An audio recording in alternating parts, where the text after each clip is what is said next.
video features the best tips and tricks for the newest brawler, Mico. Everybody will be able to get Mico for free on December 14th, so make sure to watch to the end of this video to come out on top during the Mico apocalypse. Alright, so for Mico's attack, he propels himself into the air with his microphone boom to jump a short distance. Upon landing, he deals moderate damage, and while in the air, Mico is completely immune to all damage besides status effects and damage applied over time. Now, a fun fact about Mico, he actually has the slowest reload speed in the entire game, so it is very critical that you are using your ammo very wisely and being very efficient with your attacks. But Mico's main attack in general is just going to come in very handy against like throwers, for example. He's going to be able to jump over the enemy's attacks, plus he's going to be able to jump over walls to get to those throwers. Also, Mico's attacks are going to be very helpful dealing against the short-range brawlers. Brawlers, for example, like Bull and Edgar have like no attack range, right? So he's going to easily be able to just jump away and escape them very quickly. And of course, with Mico's ability to just jump all over the map, cause a lot of panic, is going to frustrate the enemy team. Now for Mico's super, after a 1-second delay, Mico jumps into the air for 6 seconds, dealing damage and knocking back enemies upon landing. While in the air, his area of effect is highlighted and gradually increases over time. And during this, he can actually reload and heal from auto regeneration and is completely immune to all damage, of course besides status effects and damage over time. Now something you guys actually got to be careful with during that 1-second delay when you guys are trying to perform your super, he's going to be completely immobile and cannot move. So if an enemy does like a knockback stun or pull to you while you're trying to jump into the air, your super is going to be completely cancelled and wasted. So if I were you, I'd recommend hiding in like a bush or a wall during that 1-second delay so you guys can guarantee get into the air. Now something that's very interesting about Mico's super is that it actually takes 5 total hits for it to charge up, and if you guys can land and use your main attack onto multiple enemies, that's going to count as the extra hit. But Mico's super overall is going to help you escape tough situations or possibly death. Like I said earlier, as long as you guys can survive for that 1-second delay, get up into the air, you'll be immune for that 6 seconds. This will help Mico just land onto the enemies or land just somewhere completely where there's no enemies whatsoever. Speaking of landing on top of the enemies, you can actually use your super to land on top of enemies that may be hiding behind obstacles or walls, for example. Just make sure when you guys are timing it up, you guys are trying to land onto the enemies after the 6 seconds, because you're not going to be able to like cancel it early, for example. Now the first gadget we're going to talk about with Mico is going to be Clipping Scream. With Clipping Scream, Mico lets out a deafening scream towards the nearest enemy, dealing 540 damage and slowing enemies down for 2 seconds on hit. Just to be a little bit more specific, with this gadget, 3 projectiles are actually going to be shooting out from this gadget, and each projectile from the attack is going to do 540 damage each. So if you guys can manage to hit all 3 projectiles, you guys will actually be able to do 1635 damage. So the biggest tip I can give you guys with this gadget is to make sure you guys are as close as you guys can to the enemy so you guys have the higher chance of hitting all of your projectiles. Because clearly the farther away you guys are from the enemies, the lower chance of you actually hitting all 3 projectiles. Now this gadget is going to come in clutch when you guys need to kill off a weak enemy. And you know what the absolute best part is? This does not take up any ammo whatsoever. I just love this gadget so much because a lot of the gadgets in the game, you actually need to have ammo in order to use it, right? So if you guys are completely out of ammo, you can just go ahead and pop this gadget, deal the extra damage, and you just get that confirmed kill. Now for Mico's second gadget, we're going to be talking about Presto. With Presto, Mico's next jump has 34% longer range. Now this gadget can also be helpful with chasing down weak opponents. In case there's like a huge gap between you and the enemy, you can go ahead and pop this gadget and get that extra distance with the jump. Or if for some reason there's like a massive wall or obstacle in your way, or maybe like a lot of water, you can go ahead and use this gadget and jump over that huge obstacle. Or even yourself, if you need to run away and the enemies are very close, you can pop this gadget, go ahead and make a massive jump away, because one massive jump is going to be better than one short jump. But in my humble opinion, you guys gotta be using Clipping Scream. That is going to be the better gadget with Mico. Now for Mico's star powers, the first one we're going to be talking about is Monkey Business. With Monkey Business, every 5 seconds, Mico's basic attack steals ammo from his enemies after hitting them. Now something you gotta keep in mind with Mico is that if you try to steal ammo from an enemy that has no ammo, you're not going to be gaining anything whatsoever. I just thought I'd get that disclaimer out because I know there's going to be people in the comments saying,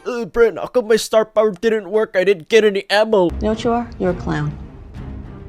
But anyway, this star power is not going to work as well against things like the high save or the siege ike, for example. But realistically, I love the idea of this star power because if the enemies have like 1 bar of ammo, for example, and you drain that from them, they are going to have absolutely nothing to take you down, and this can come in handy when you need to just go ahead and jump onto them to deal damage, or if you just want to go ahead and just jump in and just jump away, you can do that too. In my opinion, this star power makes the most sense running because since you're going to need to be dealing damage to the enemies in the first place, you might as well just use this star power because every 5 seconds you'll be able to just steal ammo from them. Now for Mico's second star power, we're going to be talking about Record Smash. With Record Smash, Mico deals 100% extra damage against non-brawlers. So anything that isn't a brawler like Jesse's turret or Nita's bear, you're actually going to be dealing double damage to them. Realistically, I only find this star power being somewhat useful if you guys are playing against enemies that have a bunch of spawnables. Or Or if you guys are going to be playing Mico in Heist, it can be helpful to deal extra damage to the safe, but I would even recommend playing Mico in Heist in the first place. Mico's reload speed is very garbage, and honestly, the amount of damage you're going to be doing to the Heist safe is not going to be worth it. So without a doubt, the star power he's got to be using with Mico is going to be monkey business. Now, what's also pretty cool about Mico is he has a hypercharge. With his hypercharge, Mico's super also stuns nearby enemies after landing for 1.5 seconds. With this, of course, you'll also be getting the natural buffs from the hypercharge like a 25% damage boost, a 25% shield boost, and a 20% speed boost. All in all, this hypercharge is pretty straightforward to understand, but with all of the other broken hypercharges that are being released in this update, in my opinion, this hypercharge is kind of just overshadowed and kind of overlooked compared to the other ones that are in the game now. As far as the gears go, the first one I gotta recommend for you guys to use with Mico is going to be damage gear. In my opinion, damage gear is going to be very solid because you guys are most of the time going to be getting right into the enemy's faces, getting low throughout the match, right? You guys will probably be spending most of the game low, if not like half health at least. So this will just help Mico be as efficient as possible with every attack since his reload speed is very slow. So it's important you guys make the most out of every engagement, making the most out of every attack because it all counts. Now, the second gear I'd actually recommend with Mico is going to be shield gear. The main reason being is because at power 11, he only has 6,000 health, which isn't a lot. And kind of like what I was talking about with damage gear, most of the match, if not the entire match, you're going to be up and personal right into the enemy's faces, right? Because that's how you're going to be dealing damage to them. So having the extra health and that shield from the shield gear is going to help you guys stay alive and help you guys throughout a lot of different engagements. And of course, let's be real here, it doesn't hurt to have more health in the game, right? Now, actually, the third gadget, I know there's not a third gadget, but just hear me out here as an alternative gadget.